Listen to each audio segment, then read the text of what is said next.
Hey folks, this is Learn to Crochet lesson 3 and today I'm going to be showing you the next 3 stitches. In American terms it will be half double crochet, double crochet and then triple crochet. In the video description I'll link to a conversion chart between UK and US terms so you can see what those stitches are. Last lesson we learned single crochet and these are the next 3 stitches. So I started with a chain of 6, actually I'm going to chain another one 7. So I'm going to do a row of 5, and the first I'm going to show you is the half double crochet. In the last video I talked about stitch heights. Half double has a height of, it's sort of 1.5, so you can do either 1 or 2 for a turning chain, but I'm going to use 2. The pattern usually specifies. So what you do is you yarn over once, and then in counting the first 2 chains there's the turning chain, so I'm going to go into the next one here. Put the hook through, yarn over, pull up that loop, so you've got 3 loops on the hook, then yarn over again and pull through all 3 of those. So that's a little bit stuck on the hook there. There you go. So that's half double crochet. So I'll do it again. Yarn over, go into the next loop, yarn over again and pull up, so there's 3 loops on the hook, and then yarn over and pull through all 3 of those. And I'll just do it across to the end of the row. So this is number 3.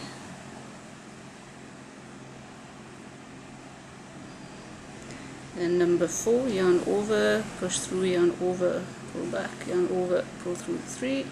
And then the last one at the end here, yarn over, through the loop, yarn over, pull that up, yarn over, pull through all 3. So there's a row of 5 half double crochets, a little bit taller than the single crochet, and there's a turning chain at the end. So that's 1, 2, 3, 4, 5, and a turning chain. And from the top you can see they look exactly the same as all other crochet stitches. They have the V shape there if I hold it this way. So there's 1, 2, 3, 4, 5. So now I'm going to chain 2. This is going to be my turning chain. Now I'm going to do double crochet. It has a chain height of 2.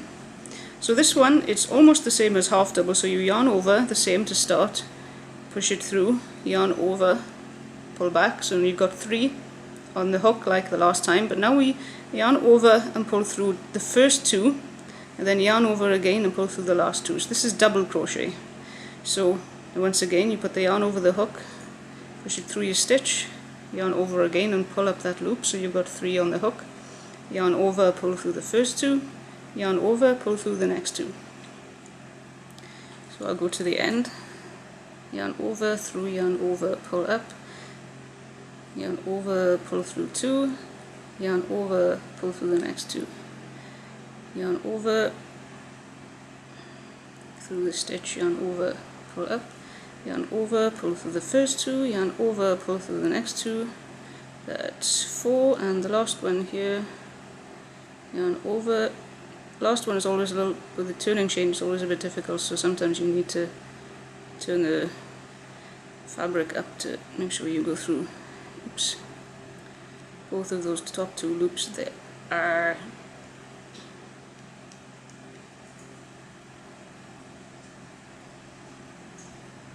there. So yarn over and pull through the first 2, and yarn over and pull through the next 2. So that's double crochet. So you can see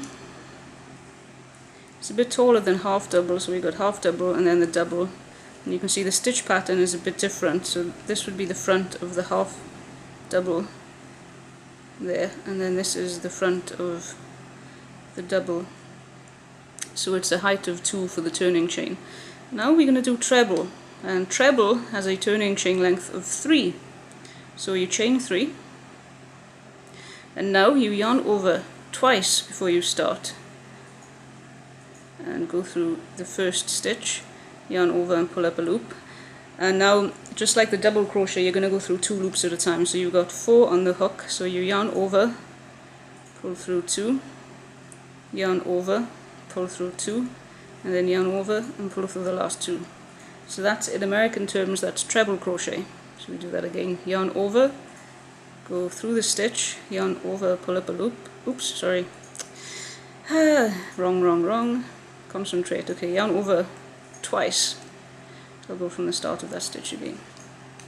Yarn over twice, go through and pull it up, so you've got 4 loops on the hook. Yarn over and go through the first 2, yarn over and go through the next 2, and then yarn over and go through the last 2. So I'll just do this to the end of the row. Yarn over twice, through the stitch, pull up a loop, yarn over through the first 2, yarn over through the next 2, and yarn over through the last 2. Yarn over twice, pull up a loop, through the first 2, through the next 2, through the last 2, and 1 left. So yarn over twice. See, that just went through the top one there, so there we go, that's through both. Now yarn over through the first 2, through the next 2, through the last 2. So that's your row of treble crochet. If I pull this out of the way here so I can show you.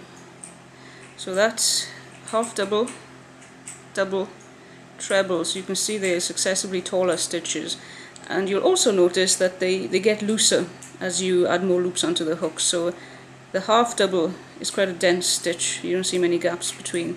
The double is a little bit looser, you've got these gaps in between, and then the treble is the loosest still. It makes a very open stitch. Okay, so the next thing I'm going to show you is changing colour. So we're at the end of the row here, and I want to add another colour in. There's lots of ways you can change colour, I'm just going to show you a few. So I'm going to undo just this first stitch, the stitch on the end there, and make it again. So this is one of the ways you can change colour at the end of the row. So we're going to do the same stitch, it was yarn over twice, go through and pull up a loop, go through the first 2, go through the next 2, and now what we're going to do is take the new colour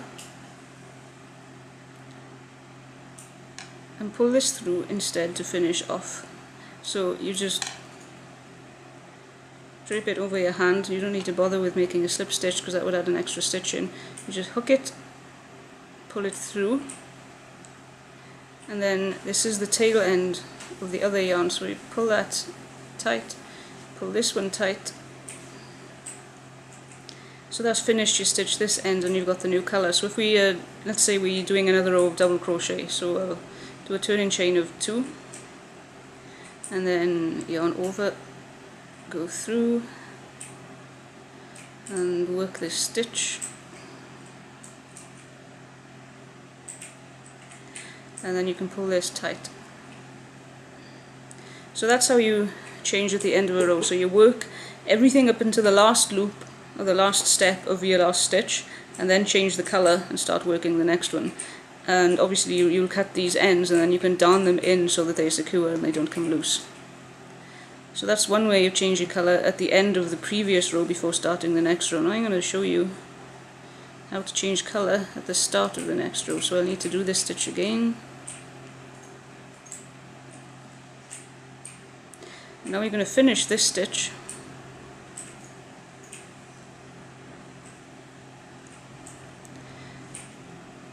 So we've got this last stitch there, and then I'm going to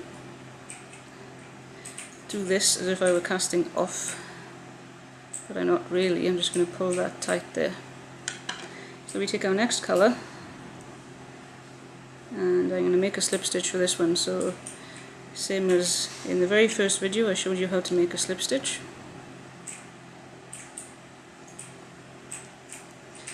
Pull that up. So this will be an end from the last one. What we're going to do is go through the first loop here and just slip stitch into this so that it's nice and secure,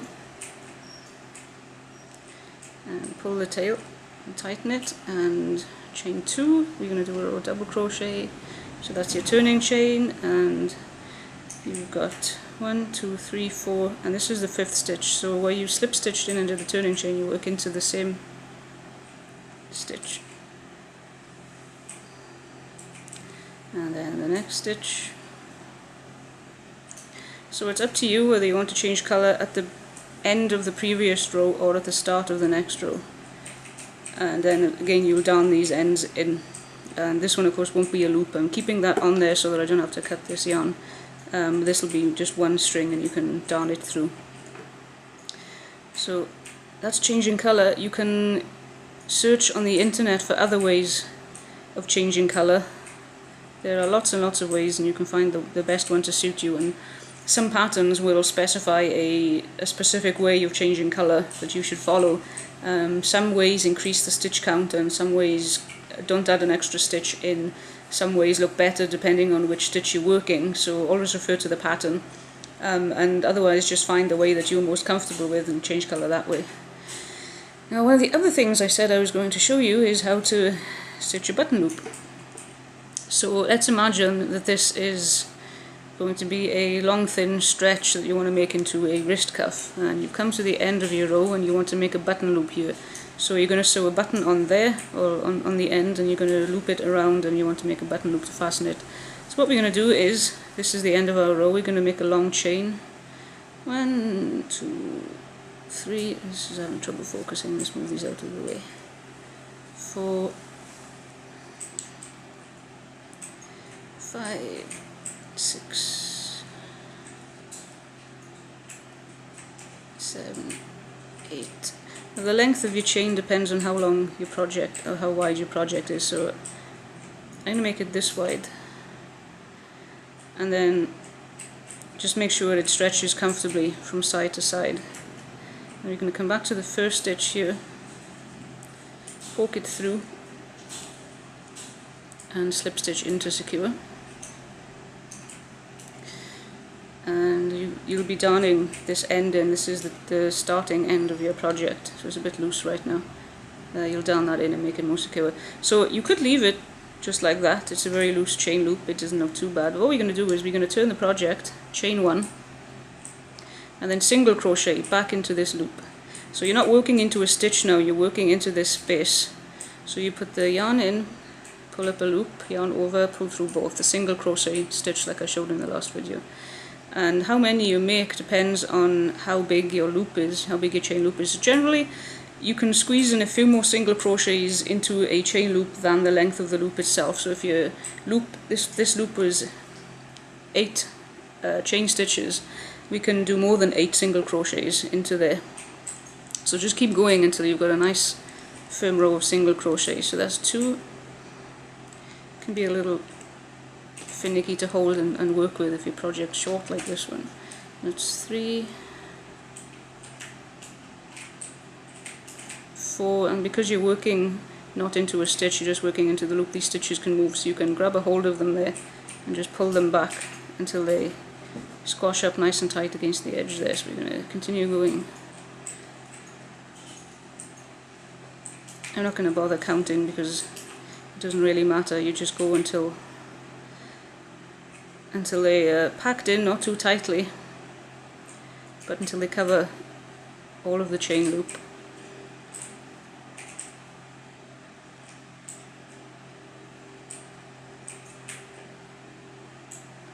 So you can go until you don't see the chain anymore. I'm just going to tug these a little bit to make sure they're tight enough. Give us room to add a few more in. Let's do 2 more. 1, 2.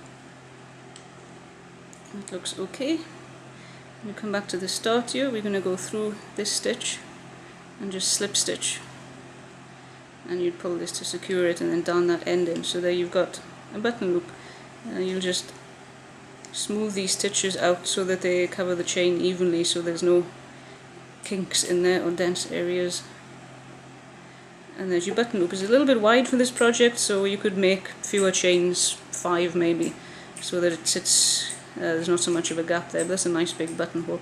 So that's an easy way to make a button loop or a buttonhole at the end of a narrow length of project. And I think that was all I was going to cover for this lesson. So I've shown you half double crochet. Just turn it over. So this is the way I was working. And pull this up.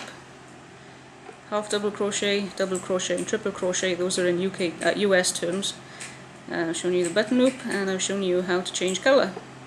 So those, you by now you know the most basic stitches. They're the ones that are most commonly used in all projects. From here it gets into the territory of making groups of stitches and working the stitch into different loops, which I'll show you in some of the next videos. The next video I'm going to will be showing you how to make a circle, because a lot of projects start that way too. But with these stitches, with the things you've learned in the previous videos and these stitches, you will be able to tackle a large range of projects now. So I would recommend you head over to Pinterest. That's a good place to start, pinterest.com. I'll put the link in the video description. And just search for crochet things you want to make, scarves, hats, toys, anything. And have a look at the patterns, see what stitches are involved, and give it a go. And you don't have to wait for my videos to come out. Now that you know these stitches, you can look for tutorials on how to make other stitches. Like sometimes you'll make 2 triple crochets but worked as one stitch. You can look up tutorials for how to do those. You know the basics now. So from here you've got a good grounding to go forth and prosper. So next lesson I'll be showing you how to make a circle. I'll maybe throw some other things in there so that it's not just the one thing. It's a decent length video. Thanks for watching. See you next time. Bye.